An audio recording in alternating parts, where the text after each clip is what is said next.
All right. So for transfer of property, this unit 5 is with regard to trust. Okay. So first few top like units, right? First to fourth, they are from Transfer of Property Act itself. But this fifth unit is relating to trust, and we have discussed these parts, right? How trust is different from other types like willment, agency, and stuff we discussed, creation of. Then we have also like provisions with regard to duties or liabilities. Then we have rights or powers of trust. Okay, so this is also like an important thing, duties and liabilities of trustee, rights and powers of trustee, then disabilities, rights, liabilities, that provision also. We discuss that part. So this duties and liabilities, right? If you look at this Indian Trust Act, these are given like in detail. Okay, there is like a whole chapter with regard to duties. There is a whole chapter with regard to powers, and a lot of powers are being given there. So with regard to duties and liabilities of trustee, these are given under chapter 3.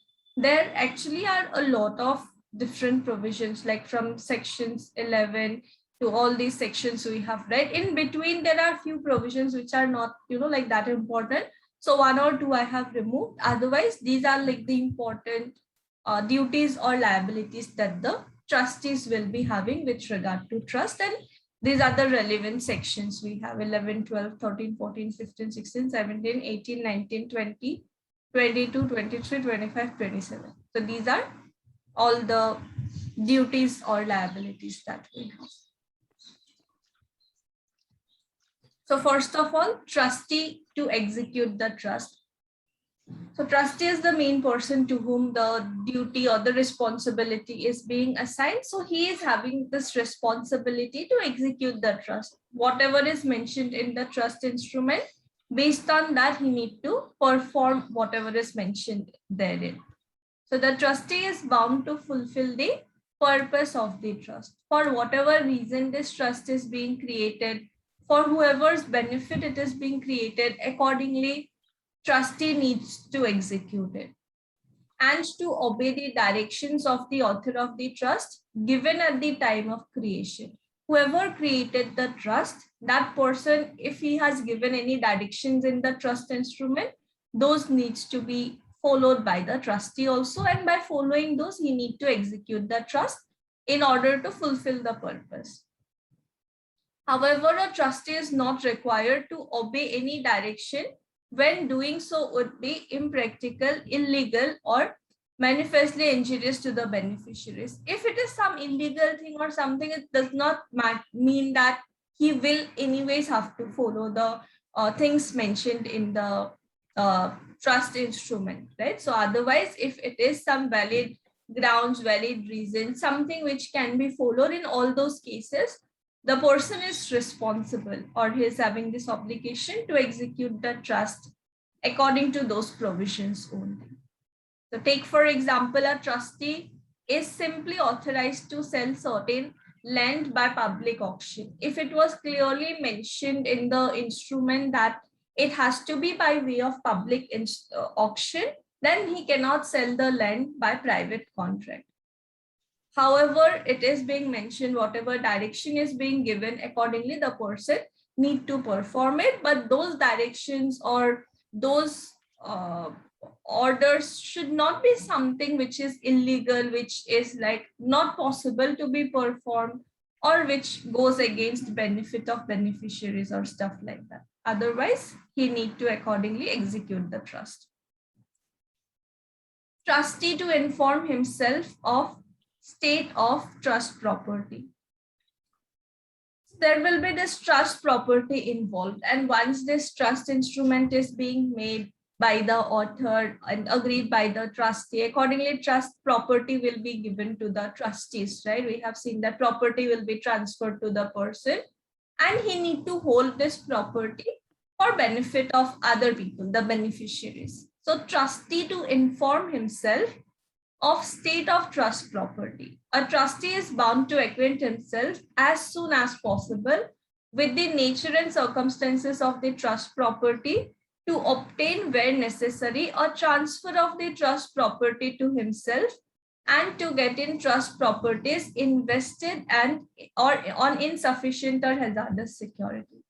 That means once this instrument is being created, trustee is having a responsibility to, like get to know about this property, where is this property, where is it being invested or other things, and he should, like get the property out of any sort of, if it was being invested in some insufficient things or some hazardous security, he needs to take that property out of that and he need to properly like keep that property. So once this trust is being created, he is also having a responsibility to get information with regard to state of trust property and to basically preserve it.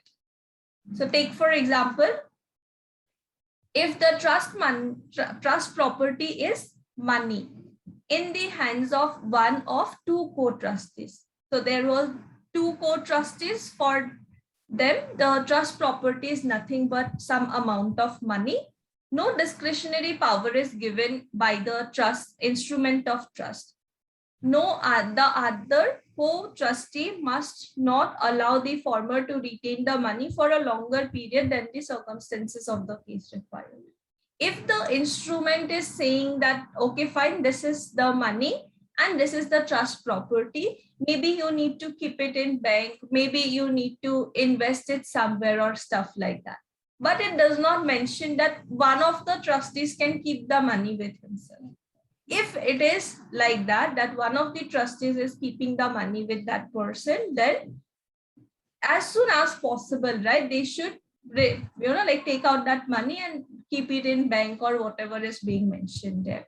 Basically, wherever the trust property is, you need to accordingly keep it. You should not keep it somewhere where it might be dangerous to keep it like that. Like one of the trustees, if you are keeping, that might not be the right way, or that is not what is being mentioned in the trust instrument. So trustee need to gather information regarding trust property and properly keep it wherever it is being mentioned with regard to the trust instrument or others. So this is section 12 of the Trust Act.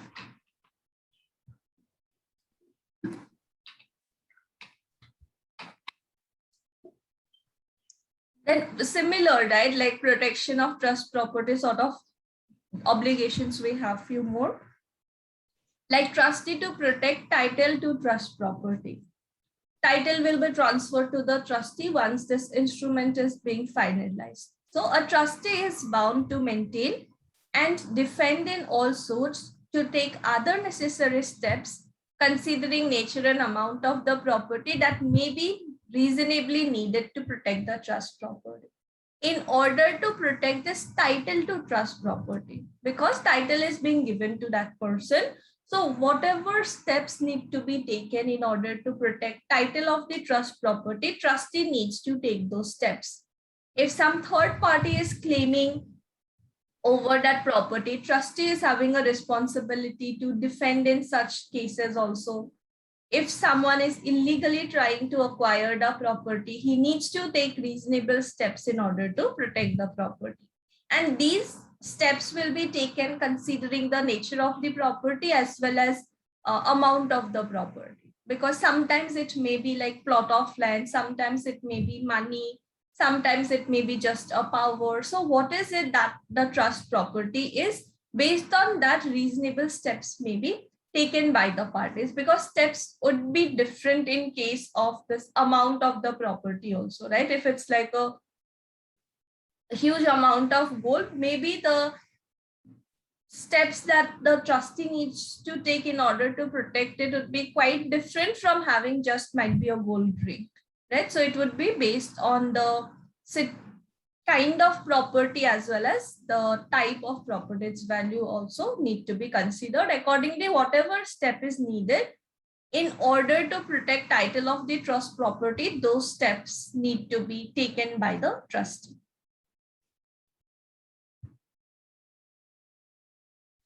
Fourth one is trustee not to set up title adverse to beneficiary.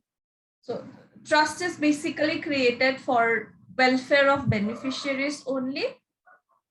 So the trustee must not for himself or another set up or aid any title to the trust property adverse to interest of the beneficiaries. Even though trustee is having title over the property, he should not be making use of that property for his own benefit, or he should not assist someone else to get the property transferred in that person's name.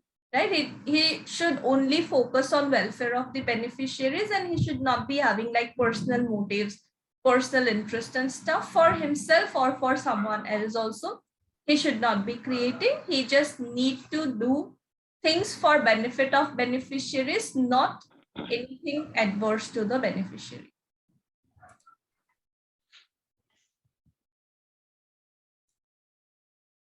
Next one is care required from trustee, section 15.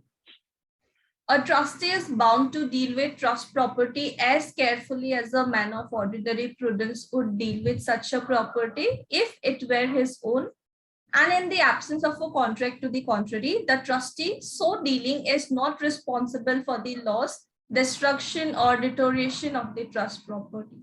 These provisions are sort of similar with bailment and other things which we have discussed, right? That in case of bailment also, the bailee will be having this responsibility to keep the property properly, right? Preserve it properly. It should not be that, like he is negligent in dealing with the property and stuff. Same applies with regard to trustee also, that what a man of ordinary prudence would have done, what steps a man of ordinary prudence would have taken in order to protect such sort of a property of that value if it was his own. So those steps need to be taken by the trustee.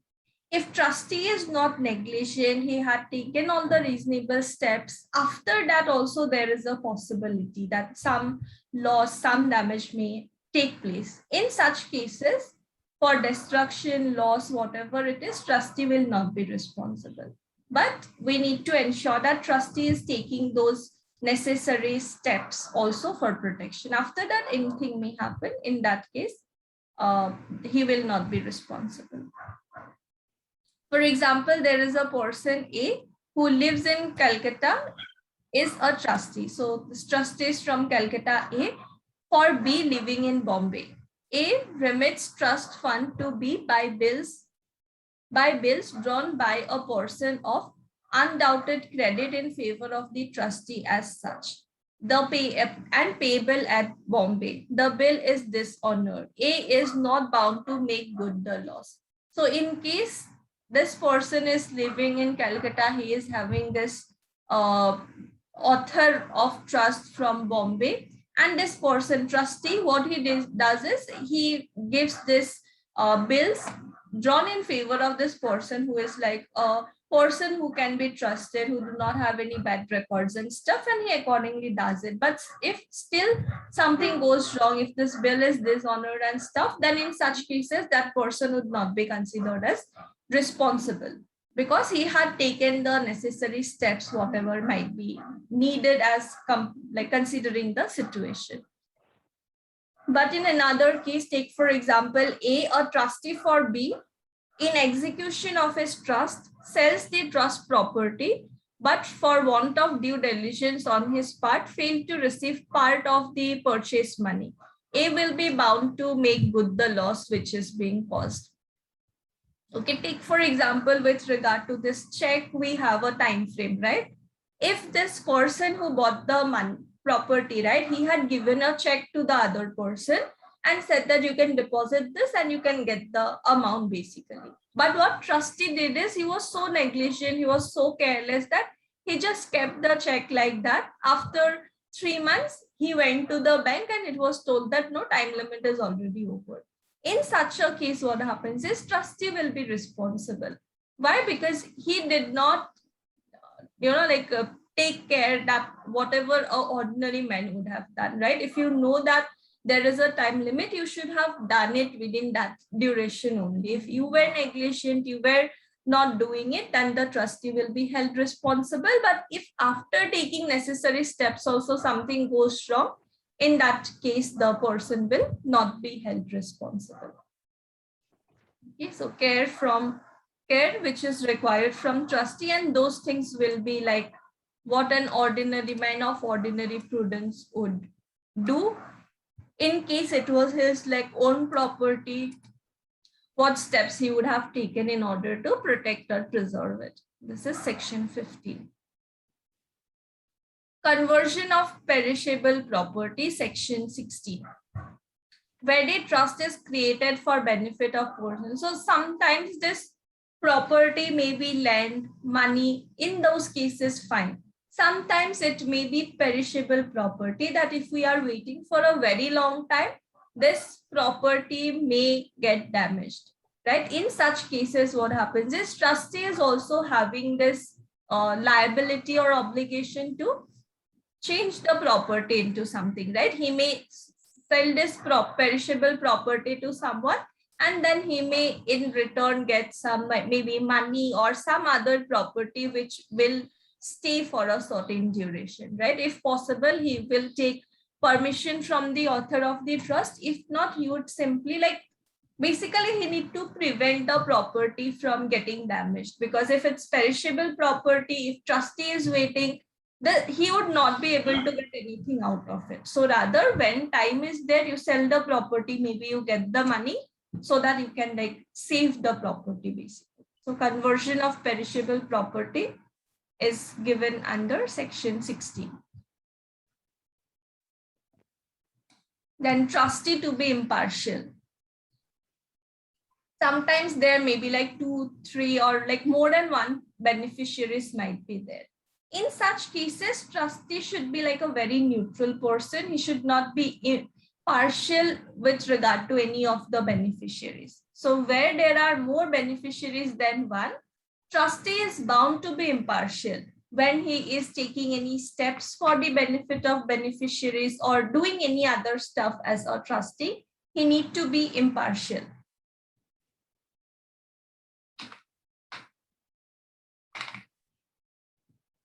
And he must not execute the trust for advantage of one of the beneficiaries at the expense of another. But there might, so this is like the general provision in case it says that trust is for benefit of this certain group of people or stuff like that. In such cases, trustee need to be very neutral person. But there may be some cases where instrument says that yes, it is for benefit of these people, but then trustee is having the discretion to decide that if someone's condition is very bad, you can give some special attention, you can give some special treatment to that particular person. Okay, so where the trustee has a discretionary power, he is free to use such power reasonably and in good faith of such discretion. So if he is being given that discretionary power, he can take a decision that might be this person needs more attention, more care. So accordingly, that may be given as compared to others. So in that case, we won't say that he is being partial or stuff like that. If discretion is given, he will use it reasonably and in good faith. But if not, he need to treat everyone equally if there are more than one trustee, like one beneficiary involved. Okay, so trustee to be impartial, section 17. Then trustee to prevent waste, section 18.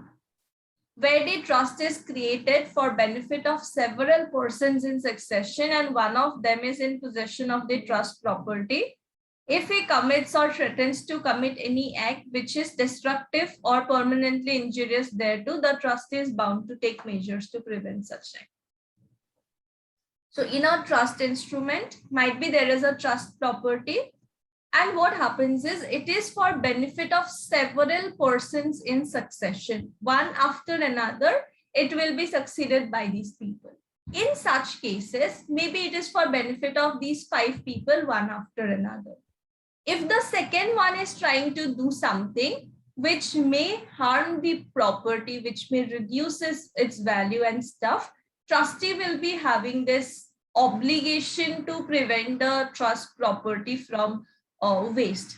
Okay, because it needs to be these other remaining people also should be getting benefit out of it. So trustee will be preventing waste of such property. All right, if this trust property might be like a land, okay, big plot of land wherein some medicinal plants are there, okay, and it was said that this plants, right, you will be able to make some medicines or you will be able to sell it and get a good amount of money. So this will be enjoyed by these 5 different people, one after the another. If second one tries to cut down all the trees, trustee will have to prevent him, because that is the main thing from where you would be getting benefit, right, with regard to trust property. So other people also should be able to get the benefit. So trustee will have an obligation to stop this person from wasting the property, whatever property is being concerned.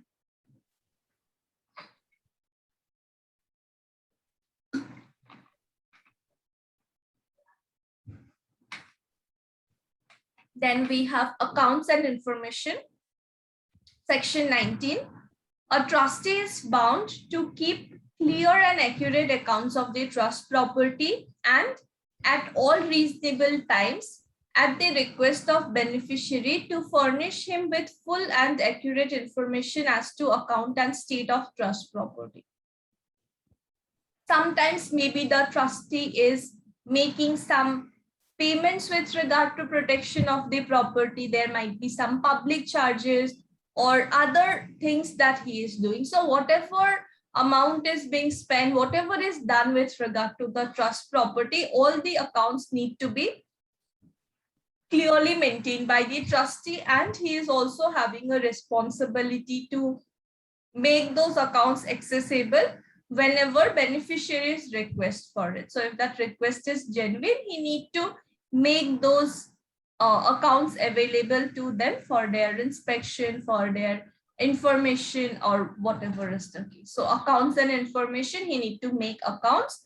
Plus, whenever required, whenever asked for, he need to provide the information to the beneficiaries as well. Section 19.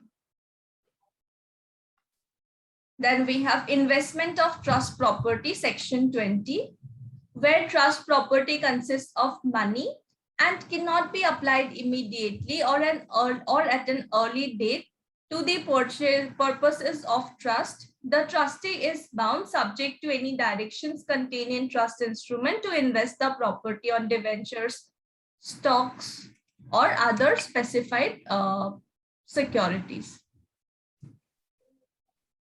So take, for example, sometimes it may be just an amount of money which is given as trust property, and it is said that might be after 1 year or after 2 years, this money has to be used for this purpose. For this 1 year or 2 years duration, trustee need to invest the property in order to be able to get good returns out of it. So there are basically some specified investment options. So accordingly, based on that, he need to invest, or if something is mentioned in the instrument itself, he will have to accordingly perform it.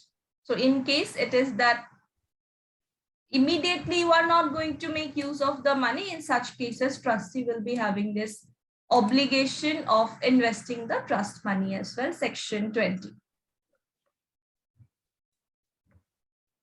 Then sale by trustee, directed to sell within specified time. Where a trustee directed to sell within a specified time exceeds such time, the burden of proving as between himself and beneficiaries that the beneficiary is not prejudiced by the extension lies upon the trustee unless the extension has been authorized. So basically, in certain matters, right, civil court is having the power to take a decision with regard to the trust. Sometimes beneficiaries might not be competent to contract, and trustees want to make some changes in the trust. In such cases, also civil court may take a decision with regard to it, because beneficiaries are not competent to contract, they are not competent to take a decision regarding it. So civil court is having some discretion or some jurisdiction regarding it. Similarly, it may be applied here also. if it was said that within 1 year you need to sell this property. If within 1 year trustee is not able to sell this property, he need to like establish it that even if it got delayed for a few months, it is not affecting rights of beneficiaries, right? Or whatever privileges they would have got, it is not basically affecting that. So that thing is also on the trustee. That obligation is also on the trustee, that he need to establish it or he need to prove it that even if it got delayed for a few months, it does not matter. You did not suffer any such major loss also. So like that, he need to prove. Liability for breach of trust.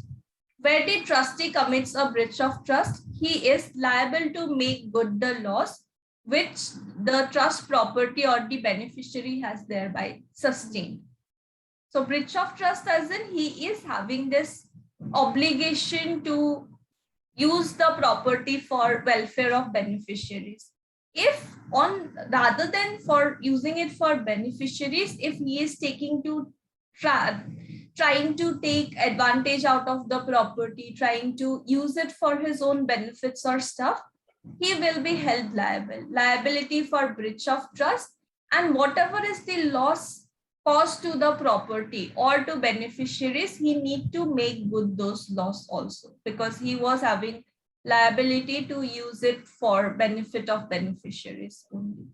There is also a concept called public trust doctrine. Okay, this is from environment law, that says that all these forests or like this lakes, parks, whatever resources we have, right, whatever this natural resources we have, government is basically like holding it, right? When we say it's a national park, when we say it's this museum stuff, basically most of the things are government, like government is running those things. But government should not be using it for their own benefit. We call that, it is like public trust doctrine. For benefit of the public, government is holding it. So government should not try to do anything for their own benefit. Otherwise, it would be like breach of trust. Same applies with regard to trust also, that trustee is liable for breach of trust. Whatever loss is being caused, he need to accordingly compensate for it. Then non-liability for predecessor's default. Sometimes trustees may also change with time. Whatever default, whatever problem, whatever wrong things were done by the previous trustee, for that this next succeeding trustee will not be liable. Okay, even if that is figured out that he did not maintain proper accounts, or might be sometimes he took benefit out of the trust property or stuff, this next trustee will not be held liable for whatever is being done by the previous one. Then several liability of co-trustees, section 27, where co-trustees jointly commits a breach of trust, or where one of them by his neglect enables the other to commit breach of trust, each is liable to the beneficiary for the whole of the loss occasioned by such a breach. This is like, okay, trustees are like partners, so right, they are at the same level. If someone was negligent, because of that someone else got the opportunity to do something which is like breach of trust, all the trustees may be held liable. Or if jointly they are doing something which is like committing breach of trust, in that case also all of them might be held liable. So several liability of co-trustees, if there are a lot of people, several liability will increase. They all will be held liable with regard to breach of trust as well. Right. So these are these 14 different duties or obligations of trustees given under Chapter 3 of the Indian Trust Act. This part is clear, right? Yes, Penal. Too much. Yeah, too much. Yeah, I also feel that. And these are so similar with other things, right? Like bailment, where similar types of rights and obligations we have. Correct. and like you don't have, like gaps in between exams usually.